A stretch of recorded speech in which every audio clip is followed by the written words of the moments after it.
Hello friends, super magic રસોઈમાં મિત્રો હું આપનું સ્વાગત કરું છું। આજે હું કોથમરી એટલે કે લીલી ધાણા ભાજીને આખું વર્ષ કેમ સાચવવી એનો વિડીયો લઈને આવી છું મિત્રો। તો તમને મારો વિડીયો ગમે તો લાઈક કરજો, શેર કરજો અને સબસ્ક્રાઇબ કરવાનું તો ભૂલતા જ નહીં મિત્રો। આ કોથમરી એટલે કે ધાણા ભાજી આપણે આખું વર્ષ ફ્રીજ વગર કેમ સાચવીને એનો હું તમને આખી પ્રોસીજર બતાવીશ મિત્રો। તો હવે એમાં શું કરવાનું છે, અત્યારે જો શિયાળો હોય ને તો આપણને એકદમ તાજી લીલી અને સસ્તી ધાણા ભાજી ફૂલ માર્કેટમાં જોવા મળે છે મિત્રો, ત્યારે આપણે એને સ્ટોર કરી શકીએ। ઉનાળો આવતા તો મિત્રો આપણને આ ધાણા ભાજી મોંઘી થઈ જાય છે અને ચોમાસામાં તો જોવાય નથી મળતી, એટલે આપણે ખાસ અત્યારે શિયાળાની સિઝનમાં જ ધાણા ભાજી લેવી જોઈએ। તો મેં અત્યારે એક જોડી ધાણા ભાજી લીધી છે મિત્રો, અને એને આપણે આ રીતે અંદરથી આપણે જો હું તમને બતાવી દઉં, આ રીતે પોળી કરીને અંદરથી જે ખરાબ હોય એ ધાણા ભાજી કાઢતી જવાની છે અને એને આપણે પાંદ દાંઠલીથી જુદી કરતી જવાની છે। જો આ રીતે આ પીળા પાંદ હોય કે ખરાબ પાંદ હોય ને એને આપણે આ રીતે કાઢતા જાશું।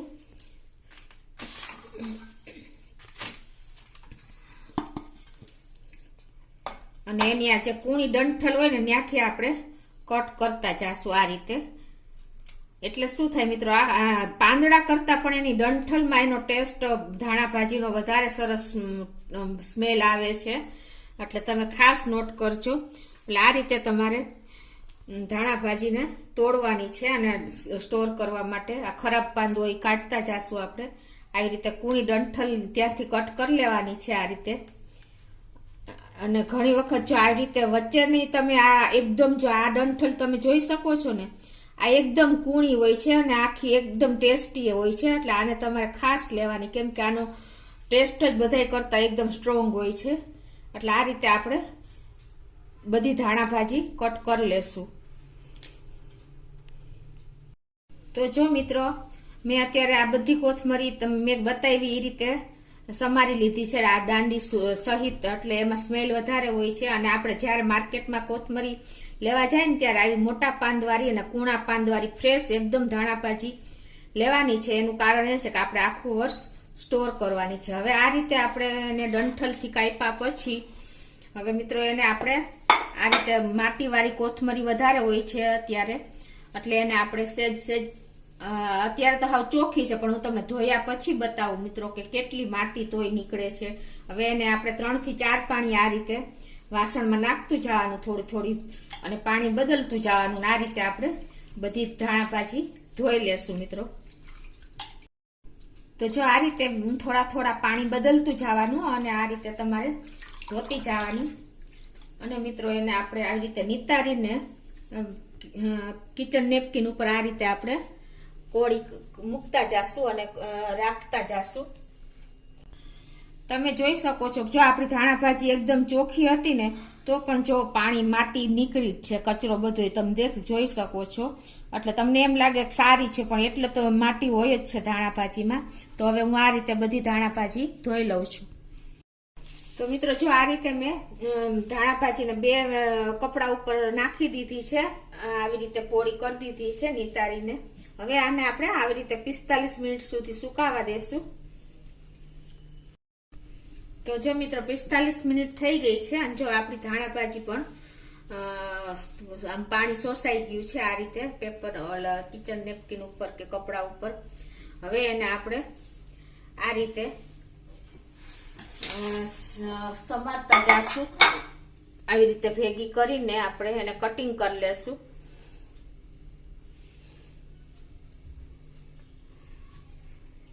ચોપિંગ બોર્ડ ઉપર આ રીતે તમે મિત્રો એમાં તમારે ખાસ શું ધ્યાન રાખવાનું છે કે આ જે ડંઠલ હોય ને એ ડંઠલને તમારે એકદમ ઝીણી સમારવાની। પાંદડા તો સેજ આખા મોટા સમારાશે તો ચાલશે, પણ આ ડંઠલને તમારે એકદમ જો આવી રીતે ઝીણી ઝીણી કટિંગ કરવાની છે, તમે જોઈ શકો છો। તો ડંઠલ મોટી રહેશે ને મિત્રો તો તમને છેલ્લે પછી આપણે જ્યારે યુઝ કરીને ત્યારે મજા નથી આવતી। પાંદડા તમારે સેજ મોટા કાપો તો ચાલશે। આ રીતે આપણે બધી ધાણાભાજી કટિંગ કરતા જાશું અને પછી પાછા એક કિચન નેપકિન ઉપર સૂકવી દેશું.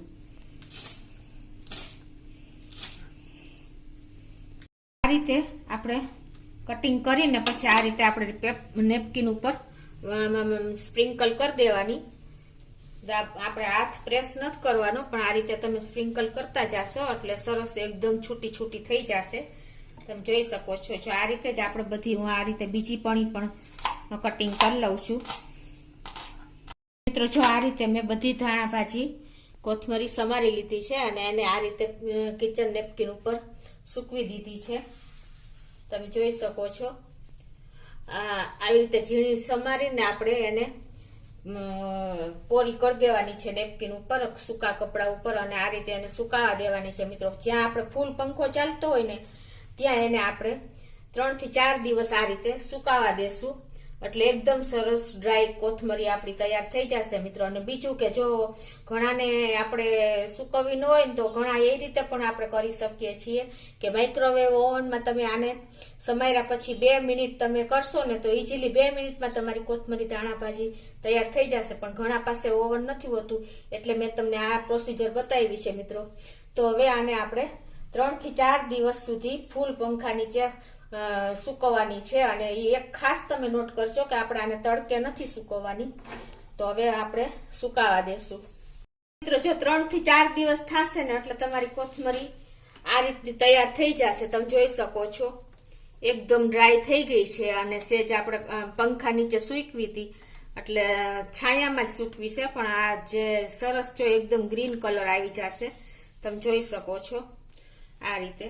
હવે આને આપણે સ્ટોર કરવા માટે શું કરવાનું છે કે આપણે આને ફ્રીજમાં તો જો મૂકવી હોય ને તો જીપ બેગમાં આ રીતે ભરીને મૂકી શકો છો. આ રીતે તમારે જીપ બેગમાં ભરી લેવાની આવી રીતે. અને તમારે જો બહાર રાખવી હોય ને તો કાચની બરણીમાં સેજ તમે પાવડર કરીને પણ ભરી શકો છો અને આ રીતે પણ તમે ભરી શકો છો મિત્રો. તો આ રીતે આપણે જીપ બેગમાં ભરીને આવી રીતે એર કાઢીને આ રીતે આપણે પેક કરી દેવાની છે.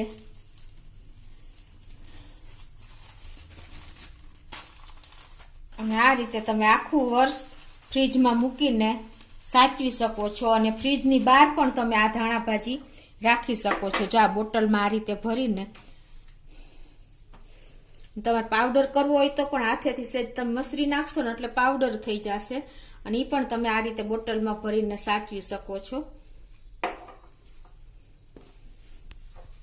તમે વધારે ધાણાભાજી લઈને અને એને આ રીતે સૂકવીને તમે કાચની બોટલમાં જો ભૂકો કરવો હોય તો ભલે આ રીતે પણ તમે બહાર રાખી શકો છો. અને તમે આવી રીતે જીપ બેગમાં ભરીને પણ તમે ફ્રીઝરમાં નહીં, ફ્રીજમાં તમે 1 વર્ષ સુધી આ ધાણાભાજી બગડશે નહીં મિત્રો.